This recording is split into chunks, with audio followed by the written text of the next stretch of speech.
వీళ్ళ భార్యని ఒక భర్త హెరాస్ చేస్తూ ఉన్నారు. అప్పుడు ఆ భార్య అతని పైన 498 కేసు పెట్టింది అనుకోండి, ఎట్లాంటి యాక్షన్ తీసుకుంటారు? పెళ్ళైన అమ్మాయికి అత్తగారింట్లో ఫైనాన్షియల్ గా గానీ, ఫిజికల్ గా గానీ, మెంటల్ గా గానీ ఇబ్బందులు ఎదురైతే ఆ అమ్మాయి దగ్గరలో ఉన్న పోలీస్ స్టేషన్కి వెళ్ళి కంప్లైంట్ ఇవ్వచ్చు వాళ్ళ మీద. ఇండియాలో 90% ఆఫ్ ద కేసెస్ పెండింగ్ ఉండటానికి పెరగడానికి కారణం ఏంటంటే ప్రీ కన్సల్టేషన్ లేకపోవడం. Welcome to iDream legal talk special programme with senior advocate Nageswara Rao Pujari గారు. హలో అండి. వీళ్ళ భార్యని ఒక భర్త ఇబ్బంది పెడుతూ ఉన్నారు, హెరాస్ చేస్తూ ఉన్నారు.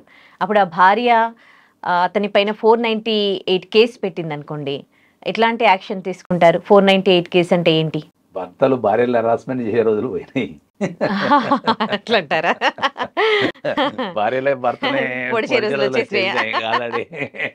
జనరల్ గా ఏంటంటే మనకు అది 1982లో పెట్టారు. అది ఆ సెక్షన్ అనేది ఏంటంటే అప్పుడు 1982లో మనకు ఆ కల్చర్ ఏంటంటే అమ్మాయిల్ని మనం పెళ్లి చేసి అత్తారింటికి పంపించినప్పుడు అప్పుడు ఇంత టెక్నాలజీ కానీ వాట్సాప్ కాల్ వీడియో కాల్స్ అని లేకపోతున్నాయి కాబట్టి ఆ అమ్మాయి ఎట్లుంటుండో తెలియదు కాబట్టి, అంటే అక్కడ పోయిన తర్వాత అత్తగారింటి ఎట్లుంటుండే, వాళ్ళు ఏమైనా ఇబ్బంది పెడుతుండనా, లేకపోతే ఫైనాన్షియల్ ఇబ్బంది పెడుతుండనా, లేకపోతే సైకలాజికల్ ఇబ్బంది ఏమైనా పెడుతుండనా అని చెప్పేసి పెళ్ళైన అమ్మాయికి అత్తగారింట్లో పెళ్ళైన అమ్మాయికి అత్తగారింట్లో ఫైనాన్షియల్ గా కానీ, లేకపోతే ఫిజికల్ గా కానీ, మెంటల్ గా కానీ, మూడు ఫైనాన్షియల్, ఫిజికల్, మెంటల్, ఈ మూడు రకాల ఇబ్బందులు ఎదురైతే ఆ అమ్మాయి దగ్గరలో ఉన్న పోలీస్ స్టేషన్కి వెళ్ళి కంప్లైంట్ ఇవ్వచ్చు వాళ్ళ మీద. ఇది చట్టం చెప్తుంది. ఇప్పుడు ఫిజికల్ గా అంటే కొట్టడం లాంటి కొట్టడం, తాగొచ్చి కొట్టడము, లేకపోతే అయిందానికి అందని కొట్టడము. కొంతమంది ఉంటారు కదా, చేతులు ఏది ఉంటే తీసి కొడుతుంటారు. కొంతమంది ఆడపిల్లలను తక్కువ చేసి లేదా తాగొచ్చి కొట్టడం లాంటివి చేసి, కొంతమంది బీపీ రేదే కూడా కొడుతుంటారు.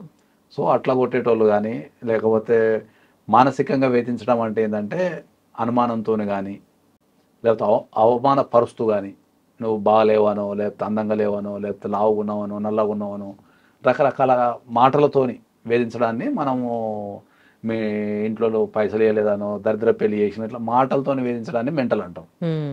ఫిజికల్ అంటే కొట్టడం, దాడి చేయడం లాంటివి. ఫైనాన్షియల్ అంటే ఏంటంటే ఆమెకి ఫైనాన్షియల్ గా ఆమెకి ఇవ్వాల్సిన ప్రొవైడ్ చేయకపోవటం, అంటే ఇట్లా సామాన్లు ఇవ్వకపోవటం, కావాల్సిన కూడు గుట్ట బట్ట ఆమెని ఫైనాన్షియల్ గా మంచిగా చూసుకోవడం లాంటి మూడు ప్రాబ్లమ్స్ ఎదురైనప్పుడు అమ్మాయి దగ్గరలో ఉన్న పోలీస్ స్టేషన్కి వెళ్ళి కేసు పెట్టాలి. పూర్వకాలంలో ఏంటంటే అది కేసు చట్టం తెచ్చిన కొత్తలో ఆ కేసు పెట్టగానే ఆమె ఎంతమంది పేర్లు అయితే రాస్తుండనో అంతమందిని అరెస్ట్ చేసి జైలు వేస్తుంది. అట్లా వేయటం ద్వారా ఏమవుతుందంటే కొన్ని సందర్భాలలో ఫాల్స్ కేసెస్ పడే అవకాశం ఉండే.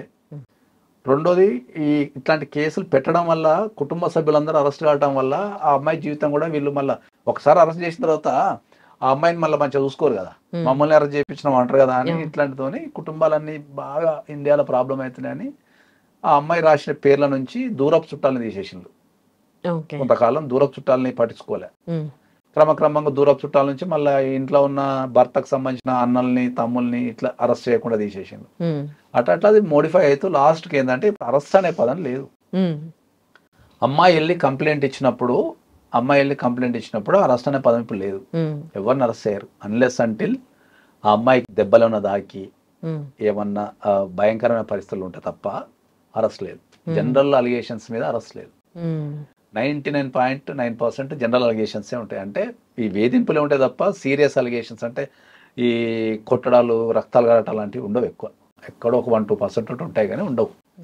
సో ఎప్పుడైనా ఒక అమ్మాయి కనుక వెళ్ళి 498 కంప్లైంట్ ఇస్తే దాని మీద ఎంక్వైరీ చేసి వాళ్ళు కౌన్సిలింగ్ అటెండ్ చేస్తారు. ఫస్ట్ కౌన్సిలింగ్ ఇచ్చిందంటే ఇద్దరిని కూర్చోబెట్టి ఇద్దరి వాదనలు వింటారు.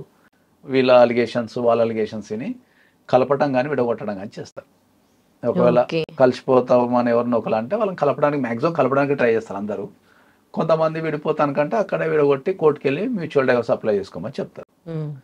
సో ఈ కలపటం కానీ విడగొట్టడం కానీ జరగలేదు అనుకో, కోర్టులకు వెళ్ళి ప్రూవ్ చేసుకోపోండి అని చెప్పేసి పోలీసు వాళ్ళు ఈ కేసుని షార్ట్ షీట్ ఫైనల్ చేసి కోర్టులో సబ్మిట్ చేసేస్తారు. So they need to prove the court.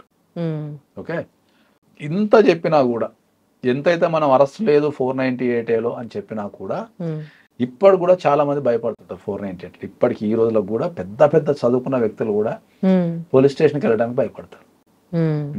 Police station అనేది ఒక ఫోబియా. ఇక పోలీస్ స్టేషన్ నుంచి కాల్ వచ్చింది అంటేనే ఇక వాళ్ళు తత్తరబిత్తర అయిపోయి ఇక వాళ్ళు భయపడిపోయి వాళ్ళు రకరకాల భయపడుతుంటారు. జనరల్గా పోలీస్ స్టేషన్లో కాల్ వచ్చినప్పుడు ఏంటంటే వాళ్ళు ఎక్స్ప్లెనేషన్ తీసుకుంటారు ఎక్కడైనా కూడా. జనరల్గా ఎంత సీరియస్ క్రైమ్స్, ఈనియస్ క్రైమ్స్ తప్ప జనరల్గా ఏదన్నా జరిగితే ఎక్స్ప్లెనేషన్ తీసుకుంటారు. Based on the explanation then they will decide ఏం చేయాలనేది. వీళ్ళని అరెస్ట్ చేయాలన్నా వద్దా, లేకపోతే ఎఫ్ఐఆర్ చేయాలన్నా వద్దా అనేది డిసైడ్ చేస్తారు. సో 498 ఏదన్నా కేసు పడ్డప్పుడు ఎవరు ప్యానిక్ కాకండి అని చెప్తాను అందరికి. ఫస్ట్ ప్యానిక్ ఏం కాకండి, దాన్ని కేసు టు కేసుని బట్టి వాళ్ళని బట్టి ఒక అడ్వకేట్ని తీసుకెళ్తే మీకు ఈజీ అయిపోతుంది.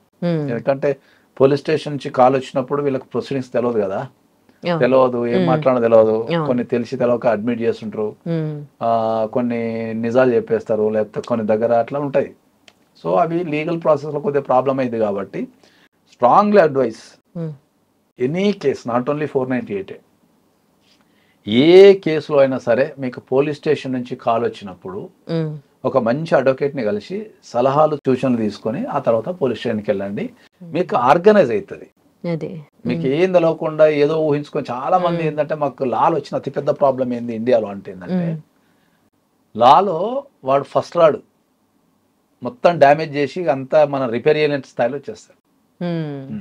నేను అట్లా అనుకోలేదు సార్, ఇట్లా అనుకోలేదు సార్, అట్లయిద్ది అనుకున్నా సార్, ఇట్లయిద్ది అనుకున్నా సార్ అంటాడు లాల. వాడు ప్రికాషన్స్ తీసుకోరు ఇండియాలో.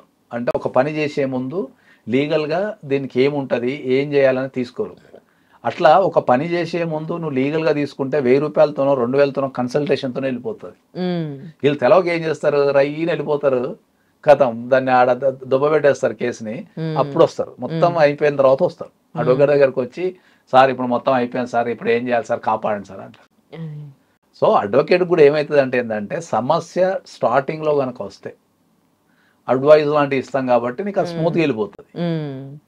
ఎప్పుడైనా స్టార్టింగ్లో రావాలి ఇండియాలో, స్టార్టింగ్లో రారు. ఆ అడ్వకేట్ దగ్గరికి ఏం పోతామనో తీసుకోరు, అదే సీరియస్నెస్ తీసుకోరు. ఫ్రీ సలహాలు ఒకటి అడుగుతారు, ఓకే చెప్పండి సార్ అంటారు. అడ్వకేట్ ఎడే చెప్తాడు ఫ్రీ సలహాలు, అది ఫ్రీ సలహాలు ఒకటి అడుగుతారు చెప్పండి అని.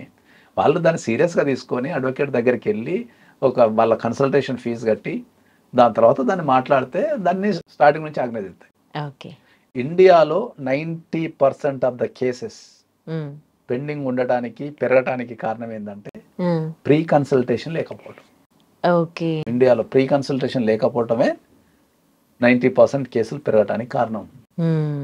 ప్రాపర్టీ హైయెస్ట్ కేసెస్ ఏంది తెలుసా భారతదేశంలో? Property cases. ఓకే, ప్రాపర్టీ కొనే ముందు ప్రాపర్టీ ట్రాన్సాక్షన్ అడ్వకేట్ దగ్గరికి వెళ్ళరు. వీళ్ళకి నచ్చింది వీళ్ళు మాట్లాడుకుంటారు, వీళ్ళకి నచ్చిన ఒక ఫార్మాటో, వాళ్ళ దగ్గర పాత ఫార్మాటో లేకపోతే ఆన్లైన్లో డౌన్లోడ్ చేసుకొని వాళ్ళకి నచ్చిన కండిషన్స్ రాసుకొని సంతకాలు పెట్టేసుకుంటారు. తర్వాత అది ప్రాబ్లం అవుతుంది. అప్పుడు వస్తాడు, సార్ ఇట్లా రాసుకున్నాం సార్, అట్లా రాసుకున్నాం సార్ వస్తాడు. అట్లా అప్పుడు మరి ఇట్లా ఎందుకు రాసుకున్నావా, ఇది చట్టంలో లేదు కదా, మరి ఇట్లా ఎందుకు రాసినావంటే వాడు సింపుల్ డైలాగ్ కొడతాడు అమాయకంగా, తెలుసా నాకేం తెలుసా నేను అడ్వకేట్ నా అంటాడు. కాలం అయిపోతుంది. సింపుల్ డైలాగ్, మాకేం తెలుసు సార్, మాకు అంతా మంచి అయితే అనుకున్నాం సార్, పైసలు ఇస్తే కదా ప్రాపర్టీ రాసిస్తాడేమో అనుకున్నాం సార్, పైసలు ఇచ్చిన తర్వాత ఇట్లా జరుగుతుందని ఏమనుకుంటాం సార్ అంటారు. సో ఎప్పుడైనా కూడా ఏంది అంటే any legal issue related to any legal issue strongly recommended. Nowadays అయితే నేను 1000% చెప్తాను, ఏ పని చేయాలన్నా కన్సల్టేషన్తో అయిపోయే పనిని కోర్టు దాకా తెచ్చుకోకండి. ఓన్లీ కన్సల్టేషన్తో అయిపోయే పనిని మీరు కోర్టు దాకా తెచ్చుకోకండి. 90% ఆఫ్ ద కేసెస్ కన్సల్టేషన్ లేక సరైన అడ్వైజ్ లేక అవి కేసుల కింద కన్వర్ట్ అవుతుంది. కాబట్టి ఏ ట్రాన్సాక్షన్ చేయాలన్నా సరే go to the advocate, take a consultation, ఒక మంచి ప్రాపర్ అడ్వైజ్ తీసుకొని పోతే మీకు సమస్యలు అంటే రావు జీవితంలో. అది ఇంక్లూడింగ్ 498 కూడా. 498 వచ్చరికి ఏమైందంటే 90% ఆఫ్ ద 498 కేసెస్ ఇండియాలో డిస్మిస్ అవుతాయి. అమ్మాయిలు పెట్టిన కేసెస్. ఎందుకు? 100 మంది అమ్మాయిలు కేసు పెడితే 90 కేసులు డిస్మిస్ అవుతాయి, అబ్బాయిలు గెలుస్తారు, ఒక 10% శిక్ష పడతారు. దానికి ప్రధాన కారణం ఏంటి అంటే వాళ్ళకు రాయనికి రాదు కంప్లైంట్, వాళ్ళు ఎమోషన్ రాస్తారు, లీగల్ రాయరు. అర్థమైందా? త్రూ అడ్వకేట్ అయితే మీకు అడ్వకేట్కి ఎమోషన్ ఏముంటుంది, వాళ్ళు లీగల్గా రాస్తాం. మేము లీగల్గా ఏది వ్యాలిడ్ ఉంటుంది, ఏది ఇన్వాలిడ్ ఉంటుంది, ఏం ప్రూవ్ చేయగలుగుతాం, ఏ స్టేజ్లో ఏముంటుందో రాయగలుగుతాం. సో ఎప్పుడైనా ఏంటంటే అమ్మాయిలు ఓడిపోవడానికి ప్రధాన కారణం ఏంటంటే వాళ్ళకి కంప్లైంట్ రాయడానికి రాదు. వాళ్ళు అక్కడ పోతారు, ఆ ఎమోషన్ అంతా రాసేస్తారు దాంట్లో. ద కంప్లైంట్స్ అవుతుంది దాంట్లో ఎమోషన్ క్యారీ అవుతుంటది తప్ప లా క్యారీ కాదు. ఓకే. సో మళ్ళీ వాళ్ళు వచ్చి సింపుల్గా ఏమంటారంటే అయిపోయిన తర్వాత వచ్చి అప్పుడు ఏమంటారంటే మాకేం తెలుసు సార్ అంటారు కదా. ఎవరైనా ఒక మాకు ఏం తెలుసు సార్, మాకు చట్టం తెలిస్తే మీ దగ్గరికి ఎందుకు వస్తుంది సార్ అంటారు. అంతే. ఇవి వచ్చేది ఏదో ముందే వచ్చేసి అనుకో, అదే. కంప్లైంట్ రాయటం కూడా స్ట్రాంగ్ గా రాసుకోవడం కానీ, అబ్బాయిలు అనుకో ఒకవేళ అమ్మాయి కంప్లైంట్ ఇస్తే ఏం ప్రికాషన్స్ తీసుకోవాలా, ఎందుకంటే చాలా మంది ఇవాళ రేపు ట్రావెలింగ్ చేస్తున్నారు చదువు కోసమో జాబ్ కోసమో. మనకు ప్రపంచం కుగ్రామం అయిపోయింది. సో ఏమవుతుందంటే అమెరికాకు ఇతర దేశాలకు చదువుల కోసం వెళ్ళినప్పుడు ఈ క్రిమినల్ కంప్లైంట్స్ వాళ్ళ కెరీర్ని ఒక 2-3 సంవత్సరాలు వెనక్కి లాగేస్తున్నాయి.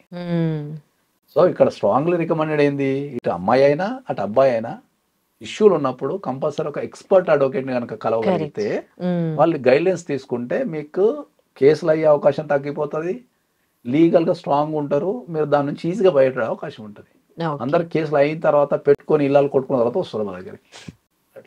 Right. Thank you so much for your advice అండి.